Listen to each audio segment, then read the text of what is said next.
Danielle Smith to continue this conversation. And you're breaking down these numbers as well today, Danielle. Yes, we're going to have Marcel Latouche on. Every time I want to understand what the path forward should be at City Hall, I bring him on.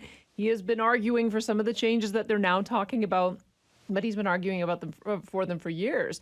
I think we should really listen to Sandeep Lally as the head of the chamber about this being a 10-year recovery strategy.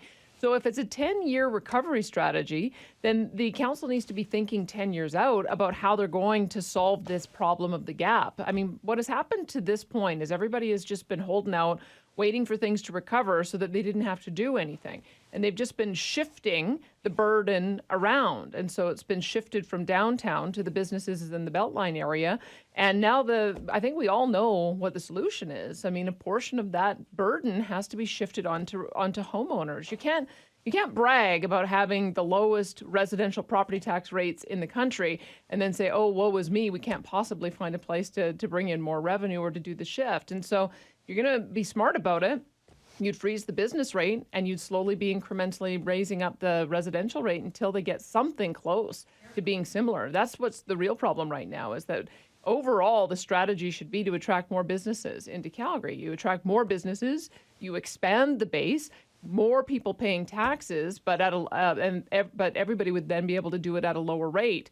But if it's going to take 10 years to do that, they can't keep on doing this crisis management on budgeting 1 year to the next, because it's not making anybody happy. So we're going to see if there's any longer term strategies they can be looking at to solve this problem. But when it comes to the homeowners, how much can the average homeowner handle? Because every year we hear, well, it's only $5 a month. It's only this, that, and the other thing. But with the water bills going up, you got your bins, you got all these bills piling up on you, and they're all incremental. How much pressure can each homeowner take? Well, quite frankly, I think that the provincial government should start getting out of the area of the property tax. I think that should be the 10-year strategy, is that every year 10% of the amount that the province takes gets transferred back to the city of Calgary, and they start reducing the transfers. Last time I looked at this, Calgary was sending about $750 million in education property taxes to the province, and yet last year they only got back something like $550 million in transfers. So if you take a long-term strategy over 10 years of becoming self-sufficient, of generating your own revenue from your own taxes rather than relying on other levels of government to bail you out,